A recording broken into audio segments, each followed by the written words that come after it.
السلام علیکم. Welcome to my channel scary stories. آپ لوگوں کے لیے ڈھیروں دعائیں. اللہ پاک ہر ایک کو تندرستی شفاعت والی لمبی عمر دے، بیماروں کو شفا دے اور ہر کسی کے سر پہ ان کے ماں باپ کا سایہ بنائے رکھے. بچوں کو تندرستی دے اور اللہ پاک ہر بیٹی کے نصیب اچھے کرے اور ہمیں بھی اپنی دعاؤں میں یاد کیا کریں. بڑھتے ہیں آج کی کہانی کی طرف. جنہوں نے یہ کہانی لکھی ہے وہ بتاتی ہیں کہ میرے ساتھ بھی ایک ایسا واقعہ ہوا جس نے میری زندگی پر تو کوئی اثر نہ ڈالا، لیکن مجھے مزید بہادر کر دیا. کیونکہ ہم اس دنیا میں رہتے ہیں تو ایسی مخلوقات سے ہمارا سامنا کبھی ہو ہی جاتا ہے، تو ہمیں چاہیے کہ ہم زندہ دلی اور بہادری سے اس کا مقابلہ کریں. یہ ان دنوں کی بات ہے جب ہمارا گھر ابھی بن رہا تھا. ہمارا نچلا حصہ مکمل طور پر تیار تھا، لیکن میرا کمرہ ابھی تک تیار نہیں ہوا تھا. جبکہ میرے دوسرے حصے پر 2 کمرے بنے ہوئے تھے، وہ بھی مکمل نہیں ہوئے تھے. ان پر ابھی کچھ تعمیراتی کام باقی تھا. سب لوگ مصروف تھے جس کی وجہ سے ابھی کام روک دیا گیا تھا. میں یونیورسٹی میں پڑھتی تھی اور میرے امتحانات ختم ہونے والے تھے، اس لیے میں رات دیر تک جاگ کر پڑھتی تھی، جس کی وجہ سے گھر کے دوسرے لوگ پریشان ہوتے تھے اور میں کسی کے کمرے میں نہیں رہ سکتی تھی. اس لیے میں اوپر والے کمرے میں شفٹ ہو گئی. تو ایک دن میں بیٹھی تھی، کھانا وغیرہ کھایا اور باتیں کر رہی تھی.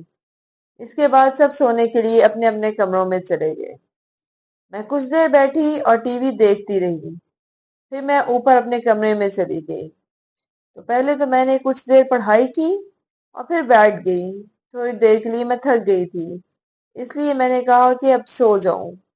میں یونیورسٹی بھی گئی تھی، گھر کے بھی کچھ کام کاج کیے، جس کی وجہ سے میں تھک چکی تھی. رات کا 1 بج چکا تھا، تو میں نے سوچا کہ اب مجھے سو جانا چاہیے.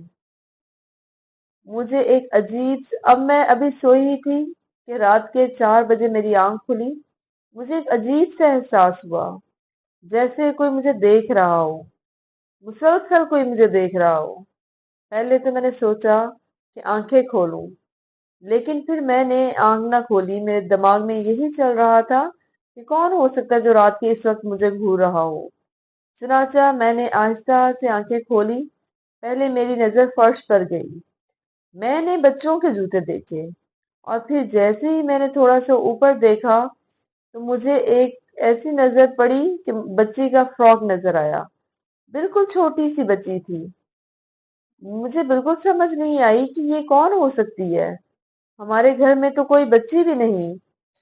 میں بہت تعصب میں تھی کہ یہ کیا چل کیا رہا ہے. میں نے جب اس کے چہرے کی طرف دیکھا تو میں نہیں بتا سکتی کہ اس وقت میری کیا حالت تھی. اس کا پورا چہرہ لاش کی طرح نیلا تھا.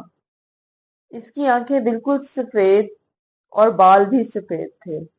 آج بھی جب میں اس کا چہرہ سوچتی ہوں تو میں ڈر جاتی ہوں. اب مجھے سمجھ نہیں آ رہی تھی میں کیا کروں. میں فوراً اپنی چارپائی سے چھلانگ لگا کر بغیر نیچے دیکھے نیچے کی طرف بھاگی. پھر میں نیچے جا کر اپنی بہن کو اٹھایا. اسے کہا کہ فوراً اوپر آئے، اسے میں دکھاؤں اوپر کوئی ہے میرے کمرے میں. اس نے کہا کہ اس ٹائم کون ہو سکتا ہے، تمہارا وہم ہوگا. لیکن میں نے کہا نہیں، چلو میرے ساتھ. اس نے کہا ٹھیک ہے، میں تمہارے ساتھ چلتی ہوں. پھر وہ سب کچھ جب ہم اوپر پہنچی دونوں بہنیں تو ہم نے دیکھا وہاں کمرے میں کوئی بھی نہیں تھا. یہ دیکھ کر میرے ڈر کی شدت اور بڑھ چکی تھی. اس نے مجھے کہا تم ایسا کرو کہ تم نیچے آ جاؤ، میرے کمرے میں سو جاؤ.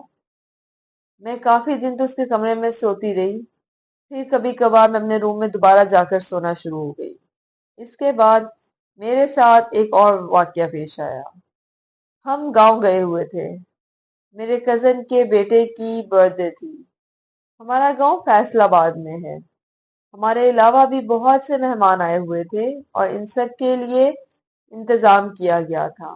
ہم بھی رات کو وہیں پہنچ گئے اور تقریب میں شامل ہوئے. کھانا وغیرہ کھایا، سب نے باتیں کی اور پھر سب سونے کی تیاری کرنے لگے. گرمیوں کے دن تھے۔ آپ جانتے ہیں کہ گاؤں میں گرمی زیادہ محسوس ہوتی ہے اور وہاں روشنی کا بھی کوئی خاص انتظام نہیں ہوتا۔ گھر بہت بڑا تھا، حویلی ٹائپ بنا ہوا تھا۔ اس کے 5-6 حصے تھے۔ میرے ماموں کے گھر والے بھی اسی میں ہی رہتے تھے، اس لیے انہوں نے سب کو باہر سونے کے لیے ارینج کر دیا۔ میں بچپن سے ہی بہت ڈرپوک تھی۔ میرا پورا خاندان یہی کہتا تھا کہ اس کی ایک وجہ یہ بھی ہو سکتی ہے کہ میں بہت زیادہ خوف محسوس کرتی تھی۔ جب انہوں نے میرا بستر باہر جو بچھا دیا تو میں کچھ دیر میں ہی سو گئی۔ تقریباً کوئی 12 ساڑھے 12 میری آنکھ کھلی۔ میں نے ادھر ادھر دیکھا تو سفید بستر میں سب لوگ اپنے سروں کو ڈھانپے لیٹے ہوئے تھے۔ آپ اندازہ لگا سکتے ہیں کہ اس وقت کیسا ماحول ہوگا۔ رات کو میرے جیسی ڈرنے والی اور ایسا ماحول۔ میں نے ایک لمبی سانس لی اور دوبارہ لیٹ گئی اور سونے کی کوشش کرنے لگی۔ پھر اچانک مجھے ہلکی ہلکی دستک کی آواز آئی تو میں نے تھوڑا سا اوپر اٹھ کر دیکھا تو ان کے گھر والا ایک بڑا گیٹ جو تھا اس پہ مجھے دستک فیل ہوئی۔ ایک نیم کا درخت تھا، اس کے نیچے مجھے کوئی کھڑا ہوا محسوس ہوا۔ اس نے سفید رنگ کے کپڑے پہن رکھے تھے۔ وہ میرے اتنے قریب تھا کہ صرف اسے میں ہی دیکھ سکتی تھی۔ پہلے میں نے سوچا شاید وہ میرے چچا ہیں، کیونکہ میرے چچا بہت دعائیں کرتے ہیں اور تہجد کی نماز پڑھتے ہیں۔ رات کو اٹھ کر نماز پڑھا کرتے تھے۔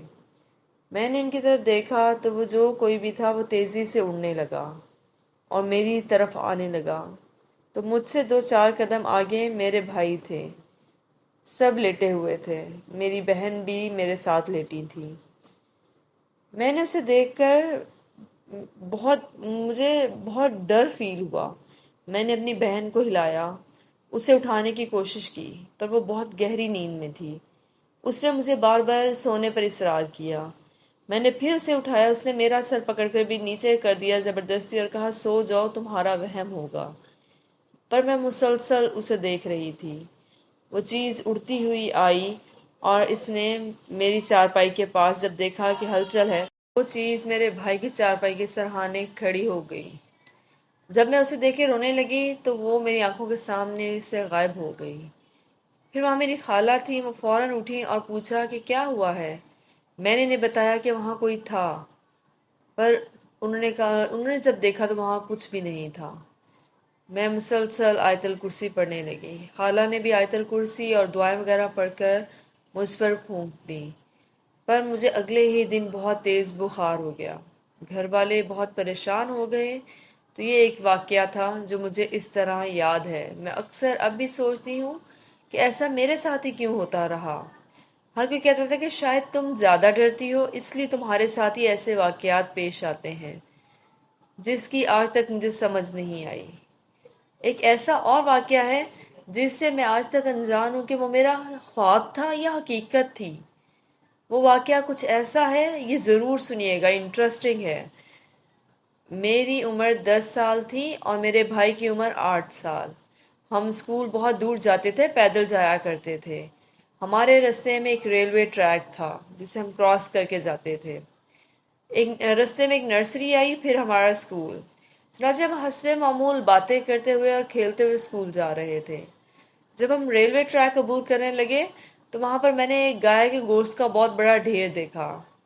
اس کی بائیں طرف ایک کھائی تھی اور دائیں طرف بہت سی جھاڑیاں، اس لیے ہمیں جھاڑیوں سے گزرنا ممکن نہیں تھا۔ اس لیے ہمارے پاس دو ہی راستے تھے، یا تو ہم کھائی کو عبور کریں یا پھر اس گڑھے کے اوپر سے چھلانگ لگا کے جائیں۔ میرے بھائی تو وہ گڑھے سے چھلانگ لگا کر دوسری طرف چلا گیا۔ اس نے مجھے بھی یہاں سے آنے کو کہا، پر میں وہاں سے نہیں جا سکی، مجھے ڈر لگ رہا تھا۔ میں نے کہا میں گر جاؤں گی۔ اس نے کہا کہ تم ایسا کرو کہ تم وہ جو کھائی ہے پھر اس کو عبور کر کے آ جاؤ۔ خیر میں کود کر وہاں سے چلی گئی۔ ہم اسکول گئے، وہاں سے واپس آئے، کھانا وغیرہ کھایا اور پھر رات ہو گئی۔ دروازے کو تالا لگانا میرے بھائی کی ذمہ داری تھی۔ اس نے دروازے کو تالا لگایا اور پھر ہم جا کر سو گئے۔ میں نے خواب میں دیکھا کہ میں اپنے بستر سے اٹھی اور میں نے دروازہ کھولا اور میں سڑکوں پر چل پڑی۔ میں تمام گلیاں سے گزرتی ہوئی اس جگہ پر پہنچ گئی جہاں پر گائے کے گوشت کا ڈھیر تھا۔ میں نے دیکھا کہ وہاں ایک آدمی بیٹھا تھا اور اس آدمی کا رنگ کالا اور لباس بھی کالا پہنا ہوا تھا۔ اس نے مڑ کر میری طرف دیکھا، اس کا چہرہ بہت ڈراؤنا تھا۔ میں لفظوں میں بیان نہیں کر سکتی کہ وہ اگر خواب بھی تھا تو اس میں بھی ڈر کی ایسی شدت تھی جو ناقابل بیان ہے۔ اس کے ہاتھ میں کوئی ہتھیار تھا، مجھے نہیں معلوم کہ وہ کیا تھا، پر اس نے مجھ پر حملہ کر دیا۔ اس نے اچانک مجھے پکڑ لیا۔ میں چیخ رہی تھی، خود کو چھڑانے کی کوشش کر رہی تھی کہ اچانک کسی نے اسے دھکا دیا اور وہ نیچے گر گیا۔ اور پھر کسی نے مجھے فوراً گھر جانے کے لیے کہا یہاں سے بھاگ جاؤ۔ اب یقین کرو میں اسی طرح دوڑتی ہوئی گلیوں کو پار کرتی ہوئی جب اپنے بستر پر آ پہنچی تو اسی وقت میری آنکھ کھل گئی۔ اب میں نہیں جانتی وہ خواب تھا یا کیا تھا، پر حیران کن بات یہ تھی کہ میرے پیروں پر مٹی لگی ہوئی تھی اور میرے کپڑوں سے کانٹے الجھے ہوئے تھے۔ حالانکہ جب میں سوئی تھی تو میرے لباس بھی صاف تھا اور نہ ہی ہمارے گھر میں کیچڑ ہے کہ میرے پاؤں پہ کیچڑ لگا ہو۔ صبح اٹھ کے میں نے یہ سارا معاملہ اپنے بھائی کو بتایا، لیکن مجھے ڈانٹ دیا گیا کہ رات کو دروازہ بند تھا۔ حالانکہ میرے سامنے دروازہ بند کیا گیا تھا، لیکن پھر بھی یہ بات میرے سمجھ سے باہر تھی۔ ہر جس شخص نے اس آدمی کو دھکا دیا، مجھے یہاں سے بھاگ جانے کا کہا، وہ کوئی اور نہیں، وہ میرے باپ تھے، میرے والد صاحب تھے۔ میرے والد ہمیشہ مجھے پروٹیکٹ کرتے تھے۔ یہ تھی میری سٹوری اور ایسے واقعات جو میرے ساتھ پیش ہوئے جو میں بیان کرنا چاہتی تھی۔ اگر آپ کو اچھے لگے ہوں تو اپنے چینل پر ضرور نریٹ کریے گا۔ بہت شکریہ۔ اللہ حافظ۔